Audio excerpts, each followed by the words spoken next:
In the airport terminal, a child tugged my sleeve and said, "That man has a bomb in his bag." The tug on my sleeve was small and insistent, 3 sharp pulls like someone ringing a doorbell they were afraid nobody would answer. I looked down expecting a lost kid asking about her parents, and instead found a girl who couldn't have been older than 7, her face pale under a mess of dark curls, eyes so wide the whites showed all the way around. "That man has a bomb in his bag," she whispered, pointing with a trembling finger toward a gate 30 feet away, her voice barely audible over the terminal's endless drone of rolling suitcases and boarding announcements. I laughed. The reflexive kind of laugh adults use to swallow fear whole, because children say strange things in airports and I assumed this was one of them. My name is Yara Bellwether, 29, a marketing coordinator flying home to Denver after a work conference, sitting at gate C14 with 40 minutes to kill and a lukewarm coffee I'd already given up on. I'd been in Terminal C for 2 hours by that point, watching the ordinary theater of an airport unfold around me, families reuniting, businessmen arguing quietly into phones, a group of college students sprawled across the floor near an outlet. I knelt down to the little girl's level, the way you're supposed to with kids who look scared, and asked her name. "Poppy?" she said, glancing over her shoulder toward the gate she'd pointed at, her small hand still gripping the fabric of my sleeve like it was the only solid thing in the room. I followed her gaze to a man standing near the check-in podium at gate C11, mid-30s, unremarkable in every visible way, wearing a navy fleece and holding a black duffel bag against his chest, instead of setting it down like everyone else waiting to board. He wasn't doing anything overtly alarming, no sweating, no muttering, nothing that would have caught my attention if a child hadn't already planted the thought in my head. I told myself it was nothing, that kids absorb strange fears from cartoons and overheard news segments, that the word bomb probably meant something entirely different in a 7-year-old's vocabulary than it did in mine. Poppy's grip on my sleeve tightened, and she said it again, slower this time, like she needed me to actually hear it. "He put it in there this morning. I watched him. It's going to go off on the plane." I asked her where her parents were, and her face did something complicated, fear layering over something that looked almost like guilt, and she said her mom was already through security at a different gate and didn't know she'd wandered off. That answer didn't sit right immediately. A 7-year-old alone in a crowded terminal without visible panic from any nearby adult. But before I could ask a follow-up question, she pointed again at the man in the navy fleece and said the words that finally cracked through my rationalizing. "That's my dad. He told my mom he loves her, but he doesn't. Not anymore. He's going to hurt her on the plane so nobody ever has to worry about the divorce again." My stomach dropped somewhere below the floor tiles, and I understood, all at once, that I was not dealing with a child's overactive imagination. I told myself I needed more information before I did anything that might humiliate an innocent stranger or trigger a full airport lockdown over nothing, and that hesitation is the part of this story I still can't fully forgive myself for, even knowing how it ended. I asked Poppy how she knew her father had put something dangerous in that bag, and she described watching him in their garage 2 nights earlier, wrapping something wrapped in duct tape into a smaller black case that he then zipped inside the duffel he was now holding, telling her mother it was insurance equipment for the trip. My hands started shaking around my coffee cup, cold liquid sloshing over my fingers, because insurance equipment isn't a phrase anyone actually says, and a child doesn't invent a detail that specific out of nowhere. I scanned the gate area for airport security, spotting a TSA officer near the checkpoint roughly 60 feet away, and told Poppy to stay exactly where she was while I went to get help. She grabbed my sleeve again, harder this time, panic breaking through the careful whisper she'd been using. "If you tell someone and he sees you, he'll do it early," she said, words tumbling out fast now. "He already knows I might tell. That's why he told me if I said anything, it would be my fault when everyone on the plane died." The weight of that sentence landed on a 7-year-old's shoulders, in a way that made my vision blur at the edges. Rage and fear tangled together so tightly, I couldn't separate them anymore. I made the decision to approach the TSA officer anyway, walking as normally as I could manage with my pulse hammering in my ears, Poppy trailing half a step behind me with her small hand fisted in the back of my jacket. The officer, a woman with a name tag reading R. Cobb, listened to my breathless explanation with an expression that shifted from polite attention to visible skepticism the moment I mentioned a 7-year-old had told me the information. "Ma'am, I appreciate you coming forward, but we get reports like this fairly often," she said, glancing toward Poppy with something close to pity. "Kids sometimes repeat things they've overheard or seen in movies. Has she eaten today? Sometimes it's just attention-seeking behavior when parents are stressed during travel." I felt something close to fury rising in my chest. but I kept my voice level and asked her to at least flag the man in the navy fleece for secondary screening, just as a precaution, just in case a child's fear turned out to mean something. Officer Cobb radioed a supervisor, and within 4 minutes a second TSA employee arrived, a woman who introduced herself as Supervisor Renata Cobb, no relation to the first officer despite the shared last name, 12 years with the agency, and a calm, measured way of speaking that made me feel slightly less crazy than the first conversation had. She asked Poppy directly, gently, what she'd seen, and Poppy repeated the story about the garage, the duct tape, the black case, her father's warning about it being her fault if anyone found out. Supervisor Cobb's expression changed somewhere in the middle of Poppy's retelling, professional calm sliding into something sharper, more alert, and she pulled out her radio to request a bomb-sniffing K-9 unit and immediate secondary screening for the passenger at gate C11, matching my description of the navy fleece and black duffel bag. I watched relief and terror fight for space in my chest at the same time, relief that someone finally believed us, terror because believing us meant this might actually be real. Poppy's hand found mine again, and I realized I'd been unconsciously holding it for the last several minutes, this small stranger's fingers wrapped around mine like I was the only adult in the terminal who hadn't already failed her. The K-9 unit arrived within 9 minutes, a handler named Officer Priya Aldis leading a black Labrador that moved through the gate area with focused, businesslike energy until it reached the row of seats where the man in the navy fleece had settled, with his duffel bag resting on his lap. The dog sat immediately, rigid and alert, its handler's expression tightening as she confirmed the response over her radio in clipped, professional language that made the surrounding travelers go quiet without fully understanding why. The man's head snapped up, scanning the gate area with a sudden intensity that hadn't been there moments earlier, and I watched his eyes land on Poppy standing beside me, his face draining of color in a way that told me, more than any dog alert could, that she'd been telling the truth. Everything after that happened in a blur of controlled chaos. Gate agents quietly rerouting boarding passengers away from the area, airport police arriving in a wave that felt both fast and impossibly slow, the man rising from his seat with his hands raised the moment 3 officers converged on him with weapons drawn but not yet aimed. He didn't run. He didn't fight. He just stood there, duffel bag still clutched against his chest, saying something I couldn't hear over the sudden roar of my own pulse, until an officer carefully pried the bag from his hands and passed it back toward a bomb technician who'd arrived in full protective gear that looked absurdly out of place among rolling carry-ons and neck pillows.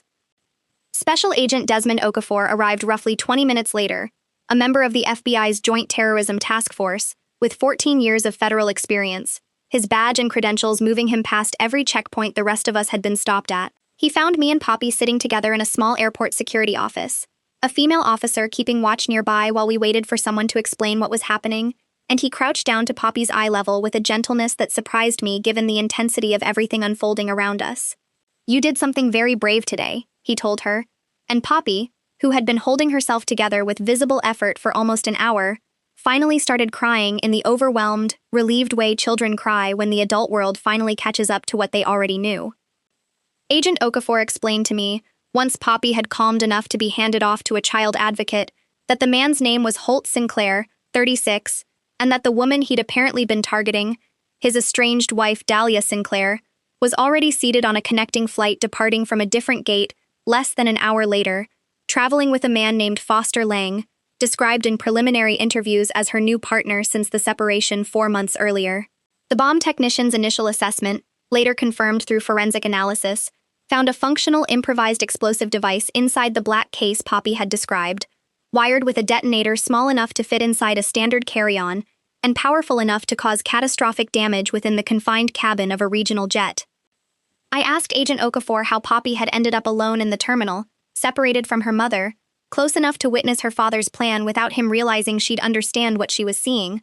He told me, carefully, that preliminary interviews suggested Holt had brought Poppy to the airport that morning specifically because custody arrangements gave him unsupervised time with her, and that investigators believed he'd intended to have her nearby, perhaps even planned for her to board a different, safer flight before detonating the device on his ex-wife's plane, using his own daughter as an unwitting alibi for his presence at the airport that day. The clinical language of the explanation did nothing to soften how sick it made me feel, understanding that a 7-year-old had nearly been used as a prop in her own mother's murder. Detective Lucia Fenwick from the Airport Police Department joined the investigation within the hour, 17 years with the department and a specialization in domestic violence cases that had migrated, over the past decade, into a broader focus on how custody disputes sometimes escalated into planned violence law enforcement failed to see coming. She pulled up prior records showing that Dahlia had filed 2 separate reports against Holt in the past 8 months, one alleging threatening text messages and one alleging he'd shown up uninvited at her workplace. Both reports closed without charges because, as Detective Fenwick put it with visible frustration, threats without a weapon in hand rarely meet the threshold prosecutors want before they'll move forward. I sat with that information longer than I wanted to, understanding that the system Dahlia had turned to for protection had looked at 2 documented warning signs and decided neither one was enough to act on, right up until her own daughter had to smuggle a warning to a stranger in an airport terminal because nobody official had taken the earlier signs seriously enough. Detective Fenwick pulled the text messages from Dahlia's original report, reading portions aloud for the case file being built in real time, messages where Holt had written things like, "You'll regret doing this to our family," and "I'll make sure nobody forgets what you did to us," language that in hindsight read less like anger and more like planning. Dr. Naomi Whitfield, a child psychologist brought in to formally interview Poppy under proper forensic protocol, spent nearly 2 hours with her that afternoon, in a room designed specifically for interviewing children in crisis, soft lighting and toys, arranged to feel nothing like an interrogation. She emerged to tell Agent Okafor and Detective Fenwick that Poppy's account was detailed, consistent, and delivered with the kind of specific sensory memory that trauma researchers generally consider difficult to fabricate at that age. The texture of the duct tape, the exact words her father had used, the way his hands had trembled slightly while wrapping the device, details a coached child rarely produces with that level of unprompted specificity. Dahlia Sinclair was pulled off her connecting flight before boarding closed, informed by federal agents in a private room that her ex-husband had allegedly attempted to plant an explosive device targeting the aircraft she and Foster Lang had been scheduled to fly on. I watched from a distance as she was brought into the same wing of the security office where Poppy waited. The 2 of them reunited in an embrace so fierce and so silent that even the agents nearby looked away to give them a moment that felt too raw for observation. Dahlia's hands, I noticed, wouldn't stop shaking even after she'd been sitting for several minutes, the delayed shock of nearly dying arriving in waves that no amount of relief at holding her daughter seemed able to fully steady. Agent Okafor asked me to provide a formal statement documenting everything from the moment Poppy first tugged my sleeve, and I spent the next 3 hours in a small conference room reconstructing every detail I could remember, timestamps, exact phrases, the sequence of officers I'd spoken to, and how each one had responded. He explained that my statement, combined with Poppy's forensic interview and the K9 alert confirmed by subsequent bomb technician analysis, formed what he called a clean chain of evidence, exactly the kind prosecutors needed to avoid any later defense argument that the discovery had been coincidental, mishandled, or based on unreliable testimony from a traumatized child acting alone. The bomb technician's full report, released 3 weeks later as part of the federal complaint, confirmed the device contained enough explosive material to cause a full loss of cabin pressure and structural failure if detonated at cruising altitude, meaning every passenger on that connecting flight, including children traveling alone in the seats near where Dahlia and Foster had been assigned, would almost certainly have died. Reading that number in the federal filing, 62 passengers listed on that flight manifest, made something in my chest go cold in a way it hadn't during the actual event. The abstraction of danger finally collapsing into a concrete, unbearable count of names. Holt Sinclair was charged in federal court with attempted use of a weapon of mass destruction, attempted murder, and child endangerment, the last charge specifically tied to his decision to bring Poppy to the airport as cover for his plan. His attorney attempted an initial defense arguing diminished capacity brought on by the stress of the divorce, but that argument collapsed almost immediately once prosecutors introduced a search history recovered from his laptop showing weeks of research into explosive assembly, flight schedules, and custody law, specifically detailing what happens to parental rights following a parent's arrest. Research that painted a picture of methodical planning rather than a man overwhelmed by sudden grief. I testified at the federal trial 8 months later, called by the prosecution to describe the sequence of events at Gate C-14, in the same careful detail I'd given Agent Okafor that first afternoon. Holt sat at the defense table throughout my testimony, his expression flat and unreadable, occasionally glancing toward the gallery where Dahlia sat with her hands folded tightly in her lap, never once toward the small witness room down the hall where Poppy waited to give her own recorded testimony under protocols designed to shield child witnesses from facing their abuser directly in open court. The jury deliberated for just under 6 hours before convicting Holt on all counts, and the judge, during sentencing, specifically addressed the detail that had haunted me since that afternoon in the security office. telling him directly that using his own daughter as unwitting camouflage for a planned mass murder represented, in the judge's own words, a betrayal so complete it defies easy description in a courtroom built for lesser cruelties. He was sentenced to life in federal prison without the possibility of parole, and I watched Dahlia exhale for what looked like the first time in months when the sentence was read aloud, her shoulders dropping several inches like she'd been physically carrying the weight of the verdict until that exact moment. Dahlia and I stayed in touch after the trial ended, an unlikely friendship built entirely out of one impossible afternoon neither of us had chosen. She told me, over coffee almost a year later, that Poppy had started therapy with Dr. Whitfield on a regular basis, working through nightmares that still surfaced occasionally, images of duct tape and garages that no 7-year-old should carry into adulthood. She also told me that the 2 prior police reports she'd filed, the ones closed without charges, had become part of a broader review the department launched after the case made national news, an internal audit examining how many domestic threat reports got dismissed each year without follow-up, a review that eventually led to new departmental protocols requiring supervisor sign-off before closing any case involving explicit threats of violence. I think about that terminal more often than I expected to. The ordinary hum of rolling suitcases and boarding announcements sitting so close to something that could have ended 62 lives without a single warning if a 7-year-old hadn't decided a stranger's sleeve was worth the risk of pulling it. Poppy sent me a drawing last spring, through her mother. A crayon picture of 2 stick figures holding hands under a sky full of airplanes, my name written carefully at the bottom in a child's careful, uneven letters. I keep it taped inside my desk drawer at work, where I see it every time I reach for a pen, a small reminder that the difference between catastrophe and survival sometimes comes down to whether one exhausted adult decides to actually listen.